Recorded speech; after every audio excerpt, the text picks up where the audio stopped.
Olá! Começando agora mais uma aula do COBIT 2019. Mais especificamente agora, vou explicar para você o que ele chamou de defender o COBIT e desenvolver o chamado business case. Então, o que é esse business case? Para que serve? Como que vai ajudar no desenvolvimento, na implementação da governança com COBIT? E quais cuidados que você precisa se atentar ao implementar uma solução, um sistema de governança de tecnologia de informação com o COBIT. Então vamos ver aqui o que ele destaca para nós, o que ele vem destacando aqui para gente no defendendo o COBIT. Ele chamou dessa forma, né? E desenvolvendo o chamado business case. Bom, basicamente o business case também é traduzido em alguns lugares como caso de negócio. Eu não gosto muito dessa tradução, a bem da verdade. Eu prefiro chamar ali realmente de business case. Essa eu acho que é a melhor forma da gente se referenciar a esse documento. E ele não pode ser exagerado. O que significa que ele não pode ser exagerado? Você tem que colocar uma quantidade ideal de informações e você não pode exagerar nas informações, como, por exemplo, nos benefícios. Colocar que os benefícios serão astronômicos. Não, porque depois, ao medir o sucesso da iniciativa, você vai ver que não alcançou aquele conjunto astronômico de benefícios. E você também não pode exagerar para baixo, como minimizar os custos. Ah, isso aqui vai ser uma implementação rápida e de custo baixo. Não, o ideal é que você traga as informações nesse business case, nesse documento chamado business case, o mais real possível. Então, tentar fazer ajuste fino sempre que você tiver alguma informação mais atualizada. E ele vai servir também para mostrar o nível adequado de urgência que precisa ser dado pelas pessoas, pelas principais partes interessadas. Então, deixar que essas pessoas estejam cientes dos riscos caso a gente não tome alguma iniciativa, caso a gente não tome alguma providência. Uma iniciativa de propriedade precisa existir. Então, quando você cria o business case, o senso de propriedade também vai acontecer, porque lá vai ser nomeado ali o patrocinador, um executivo sênior, para acompanhar a iniciativa de implementação do sistema de governança. E é uma oportunidade também para envolver as partes interessadas principais, tanto na criação do business case quanto a apresentação do business case para a organização e trazer essas pessoas para o time, transformando essas partes interessadas em partes interessadas aliadas. Eu gosto muito dessa palavra. Inicialmente pode ser um business case de alto nível, ou um business case draft, ou um rascunho de business case, lidando ali ou trazendo os benefícios iniciais, imaginários que a gente pode prever, os custos também que a gente pode prever, e depois, mais para frente, conforme você vai melhorando o nível de entendimento e de informação, você vai criando ali o chamado business case definitivo, ou business case detalhado, ou qualquer outro nome que você queira dar. Essa é uma boa prática.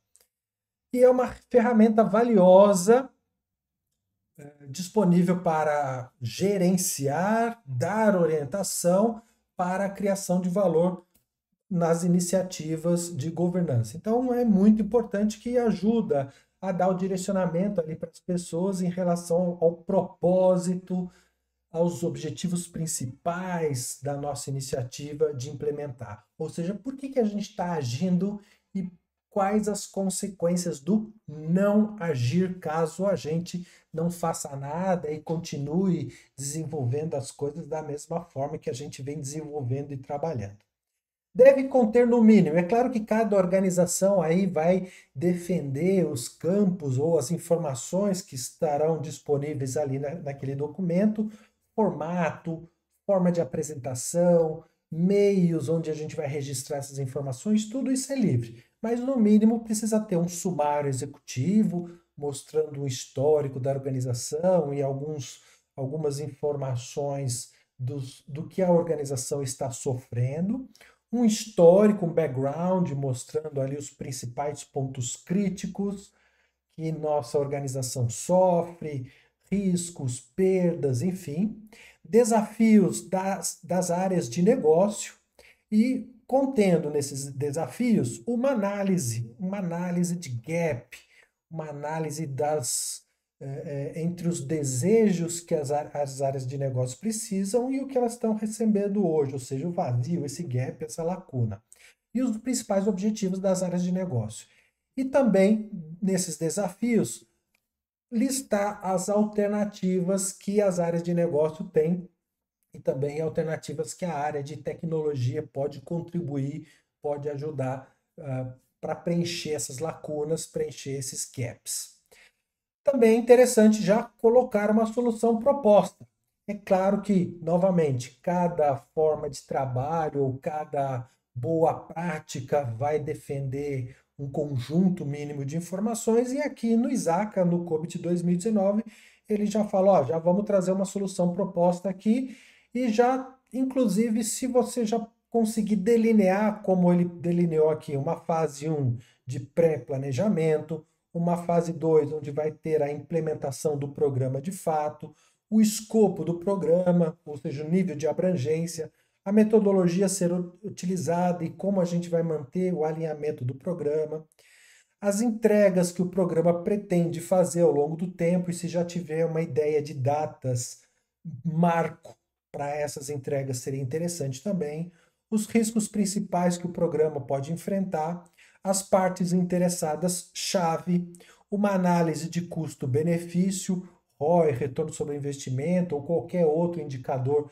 financeiro que possa ser interessante para a sua organização, como payback, por exemplo, e os principais desafios que a nossa organização sofre e, obviamente, os fatores de sucesso perante a esses desafios.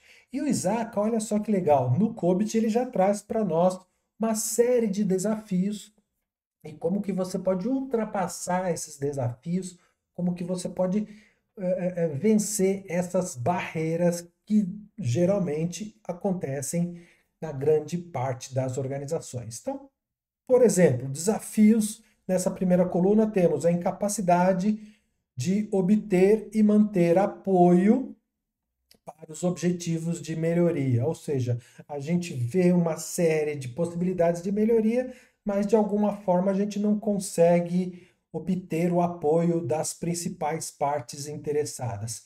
E como que a gente pode ultrapassar essa barreira, vencer essa barreira? Mitigar essa situação através de estruturas de comitê dentro de grupos a serem acordados e a serem constituídos. Então, criar grupos de discussão, grupos de análise, de acompanhamento, grupos de gerenciamento de riscos, por exemplo, e em cada um desses grupos falar sobre o assunto da governança e sobre o assunto dos problemas que a organização enfrenta. Essa é uma forma aí de ultrapassar essa incapacidade que muitas vezes as organizações têm de buscar apoio e manter esse apoio. Lacuna de comunicação entre as áreas de TI e as áreas de negócio. É muito comum, né? Tem aquele elo perdido entre os dois grandes departamentos de negócios e de tecnologia. Então, buscar ali o envolvimento das partes interessadas, principalmente mostrando o que nós estamos sofrendo hoje, o que vai acontecer se a gente mantiver a inanição, ou seja, mantiver parado, e quais são os benefícios que a gente pode angariar caso a gente implemente o sistema de governança. Então, trabalhar bem com a situação atual e o futuro. Custo das melhorias supera os benefícios percebidos.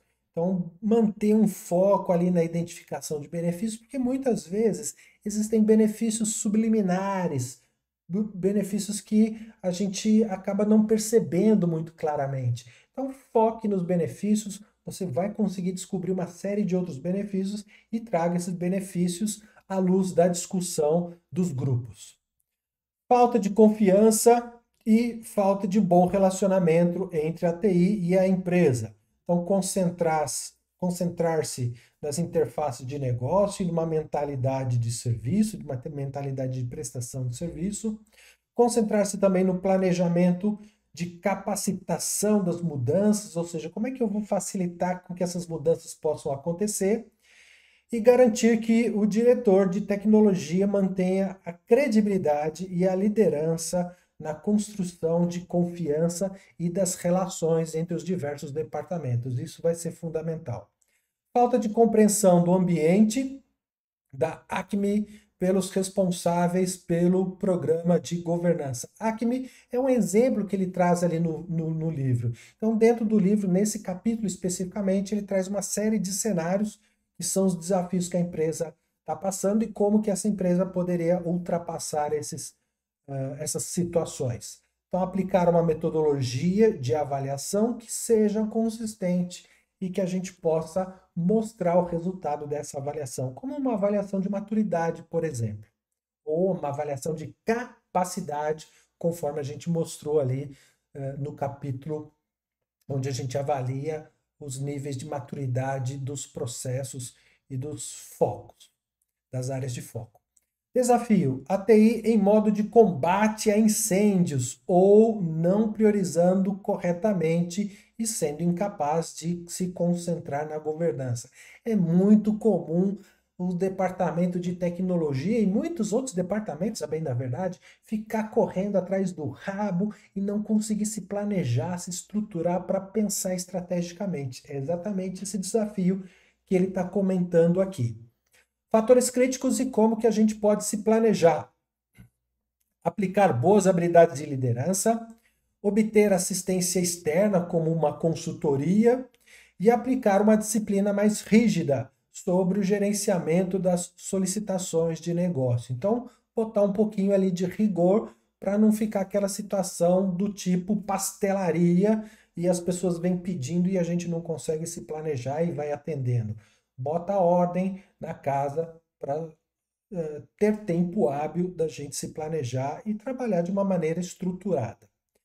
Ausência de habilidades e competências da tecnologia que são necessárias, como compreensão do negócio, compreensão dos processos, habilidades interpessoais, entre outras que são muito importantes ali para o desenvolvimento e ter habilidades de fato importantes para o desenvolvimento aí de todo o sistema de governança e a gente trabalhar de uma forma mais organizada, mais estruturada e mais estratégica. Ações: concentrar-se no planejamento de capacitação das mudanças, como o desenvolvimento das pessoas, treinamento, dar mais orientação e fazer sessões de coaching, fazer sessões de mentoria, feedback sobre processos de recrutamento, treinamento cruzado, ou seja, toda forma que a gente puder pensar de desenvolver as habilidades e as competências das pessoas é válido aqui como um fator crítico de sucesso para resolver essa situação da falta de habilidades e competências. Melhorias não adotadas ou não aplicadas, utilizar uma abordagem de caso a caso, com princípios acordados para a entidade local, ou seja, para os departamentos e as áreas, conforme o contexto que se apresentar. Deve ser prático de implementar. Então, buscar sempre soluções reduzidas, menores, mais fáceis da gente implementar. Soluções menores serão aquelas que a gente vai conseguir realmente implementar e já mostrar algum sucesso de fato, criando inclusive sensação de credibilidade. O COBIT defende muito aquela situação de grandes projetos serem divididos em projetos menores.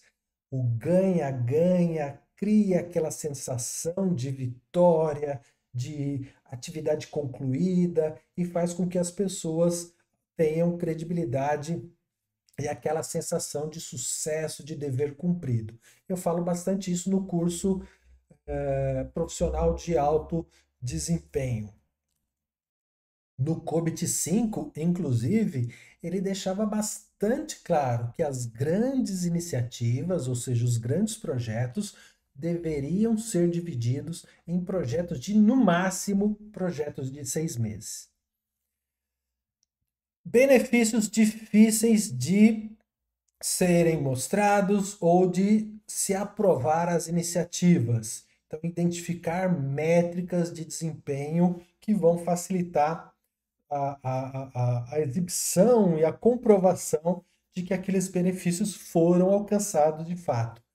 Realizar os benefícios não é suficiente, é importante que as pessoas percebam os benefícios das iniciativas. Então, ao começar uma iniciativa, pense muito nas métricas, como que a gente vai medir o alcance daqueles benefícios.